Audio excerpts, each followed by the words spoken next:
18h-20h, votre grand journal du soir avec Mathieu Béliard sur Europe 1. 19h10 sur Europe 1. Bonsoir Sonia Mabrouk. Bonsoir Mathieu, bonsoir à tous. L'invité de votre grand journal du soir, votre invité Sonia, Pascal Pavageau, secrétaire général de Force ouvrière. Au programme ce soir, du social, bien sûr, mais d'abord la politique avec les conséquences de la démission de Nicolas Hulot. Oui, bonsoir Pascal Pavageau. Bonsoir. Vous venez d'écouter nos auditeurs et l'un de nos auditeurs, Pierre, qui vient de s'exprimer. Il a dit que Nicolas Hulot a eu raison de démissionner. Vous êtes d'accord ? Moi, je ne me prononce pas là-dessus. Par contre, ce qui est intéressant, c'est les raisons qu'évoque Nicolas Hulot pour sa démission.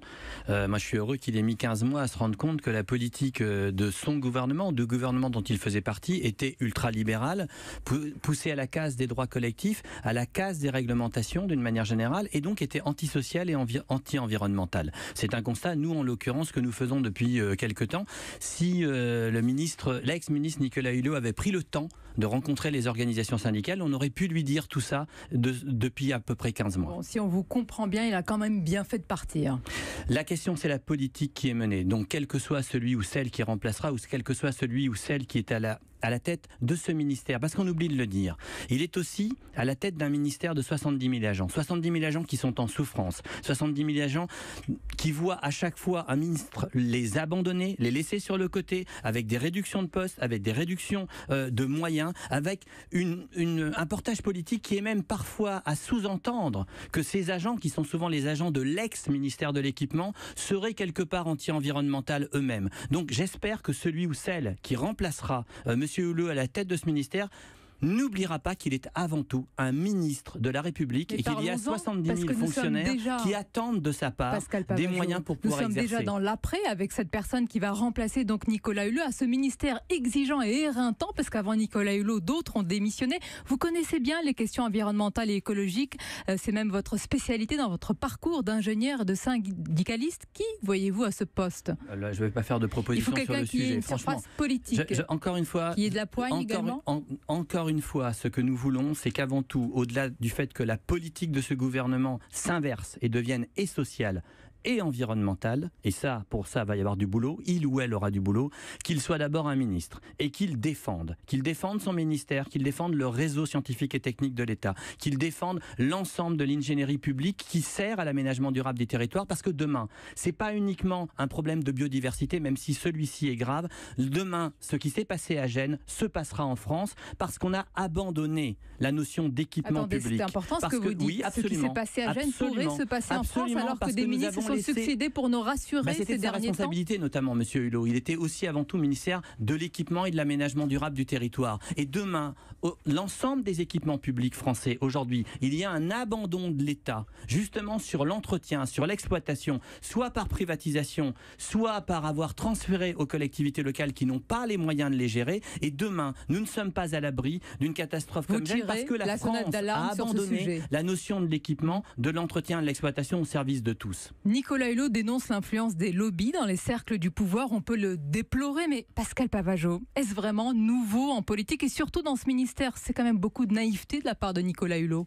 C'est vous qui le dites, mais je le partage. En l'occurrence, franchement, la question du lobby, elle n'est pas nouvelle. Et d'ailleurs, elle ne s'exerce pas, en l'occurrence, que sur ce ministère-là. Elle commence d'ailleurs, en l'occurrence, en général, à Bruxelles. Maintenant, j'avais cru comprendre aussi qu'on avait un président de la République qui fonctionnait avec les lobbies, qui ne refuse de travailler avec les contrepoids, comme par exemple les organisations syndicales, qui refusent de travailler avec le contre-pouvoir et qui travaillent d'une manière générale. Pourquoi vous dites qu'ils refusent de travailler ? Parce que ça fait quand même bien longtemps. Le dialogue est rompu ? Le dialogue n'a pas vraiment commencé depuis 1 an et demi avec l'ensemble du gouvernement. J'espère qu'il commence maintenant, depuis que les interlocuteurs sociaux ont réussi à obliger quelque part et le chef de l'État et le gouvernement à reprendre la table, j'allais dire, de la démocratie sociale, en tous les cas, de réaffirmer le rôle des organisations syndicales, notamment dans cette démocratie sociale, et remettre la négociation interprofessionnelle là où elle doit être. De cette politique menée justement, Pascal Pavageau. Vous avez dit tout à l'heure, on ne peut pas être, il faut allier le social et l'environnemental. Mais pourquoi on ne peut pas être pro-business et pro-planète en même temps ? C'est pas possible. Faire la démonstration sur le développement durable, mais en l'occurrence, sur ce champ-là, les fameux 3 tiers économiques, social et environnemental, en l'occurrence, nous avons une politique qui est exclusivement d'ordre économique et financière et qui aboutit à la situation d'ailleurs que souvent pour exister, l'environnemental doit se payer sur le social. C'est-à-dire les deux sont en peau de chagrin et pour tenter d'exister un tout petit peu, l'environnemental prend sur le social. Donc on se retrouve dans une situation où oui, cet équilibre des 3/3, il n'existe absolument pas. C'est la même question sur la répartition par exemple des richesses. Question, on peut être pro-business et pro-planète. Mais on doit être développement durable, on doit être sur les 3/3, on doit marcher sur 3 pattes. Et de ce point de vue-là, de notre point de vue, ce qui doit primer, c'est plutôt les 2 pieds qui sont délaissés, c'est-à-dire d'abord les femmes et les hommes, et ensuite, effectivement, d'une manière générale, notre contexte, c'est-à-dire notre planète. Et après seulement, le fric arrive. Vous parlez de notre planète. Franchement également. Aujourd'hui, c'est le fric d'abord, le fric toujours, et ensuite l'individualisation. Alors parlons de la planète d'abord, parce que Pascal Pavageau, quand on écoute bien Nicolas Hulot, il pointe du doigt la responsabilité plus large de notre société, nos contradictions à tous.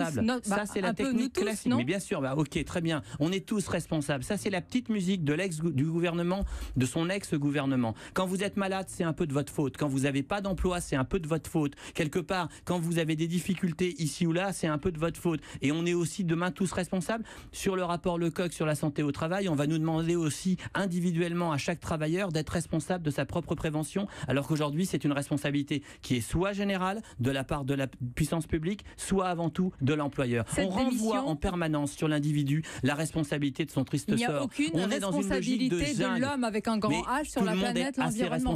La première des responsabilités, c'est de respecter les lois et de respecter les autres. Naturellement, c'est évident. Mais en l'occurrence, quand on est ministre de la République ou quand on est à la tête de l'État, on se doit avant tout de produire du collectif, de permettre à tous à chacun d'être justement le mieux responsable pour pouvoir s'épanouir, grandir et progresser. Et on nous renvoie l'unique responsabilité. Le gouvernement a fait des arbitrages, des choix. Ce sont les sujets qui intéressent nos auditeurs. Les Français, vous dites que c'est notre modèle social qui est en danger. Oui, pourquoi ? Absolument. Aujourd'hui, tout est attaqué. Mais tout vous êtes pour le statu quo ? Mais c'est pas le sujet. D'ailleurs, on n'a jamais. Notre modèle social, il ne cesse d'évoluer depuis des décennies. Il ne cesse d'évoluer, notamment depuis 70 ans. Sauf qu'aujourd'hui, on est en train de vivre potentiellement la fin de la sécurité sociale. On veut attaquer les retraites. On attaque systématiquement le service public républicain. On massacre le code du travail. Vous louez notre modèle social, mais n'est-il pas temps de le réformer avec ce niveau de chômage, cette précarité ? Mais il est réformé en permanence. L'assurance chômage d'aujourd'hui n'a rien à voir avec l'assurance chômage de son démarrage. La sécurité sociale ou le code du travail n'ont rien à voir avec leurs origines. En permanence, nous évoluons notamment grâce à la négociation interprofessionnelle pour faire avancer les droits collectifs en tenant compte de la réalité du terrain, sans idéologie, sans dogmatisme, ce qui n'est pas le cas en l'occurrence de ce gouvernement. Avec vous, c'est un syndicat version bras de fer, rugueux. Avec c'est pas nous qui faisons le bras de fer. Nous avons des propositions. Nous sommes des gens constructifs. Nous avons des propositions à faire. Seulement, on nous attaque de façon systématique, de façon provocante. Regardez, en quelques jours, on nous attaque sur le fait de dire les arrêts maladie, maintenant c'est les entreprises. On nous attaque en disant généralisation du travail du dimanche. On nous attaque en disant dégressivité des allocations chômage, sans jamais en atteindre. L'agressivité, elle vient de la part de ce gouvernement. Et la provocation, elle vient de la part de ce gouvernement. Parce que c'est une vision d'individualisation sans aucune valeur républicaine. Notre invité pour l'interview sur Europe 1. Et je précise d'ailleurs que vous dites que vous n'êtes pas un partenaire avec le gouvernement. Nous sommes des interlocuteurs sociaux. Il faut être deux pour discuter, interlocuteurs. Mais interlocuteurs, on peut être plus nombreux que ça. On n'est pas des partenaires, on ne fait pas un double tennis. À bon entendeur. Merci à vous. Sonia Mabrouk, merci Pascal Pavageau aussi d'être venu sur Europe 1 ce soir.